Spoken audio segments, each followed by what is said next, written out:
പല പാമ്പുകൾ hissing sound ഉണ്ടാക്കുമെന്ന് നമുക്കറിയാം. രാജവെമ്പാലകൾ ഉണ്ടാക്കുന്ന അത്തരത്തിലുള്ള ശബ്ദത്തിലും ചെറിയ വ്യത്യാസമുണ്ട്.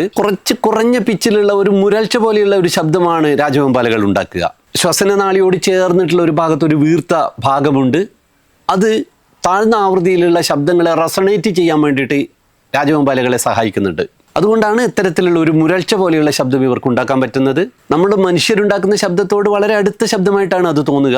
2500 മുതൽ 600 ഹേർട്സ് വരെ ഉള്ള ആവൃത്തിയിലുള്ള ശബ്ദങ്ങൾ ഇവർക്ക് ഉണ്ടാക്കാൻ പറ്റും. കുറഞ്ഞ ഫ്രീക്വൻസി ശബ്ദം. നമ്മുടെ ചേരകളൊക്കെ ഇത്തരത്തിലുള്ള ഒരു മുരൾച്ച, ഞരക്ക ശബ്ദം ഉണ്ടാക്കാൻ കഴിവുള്ളവരാണ്.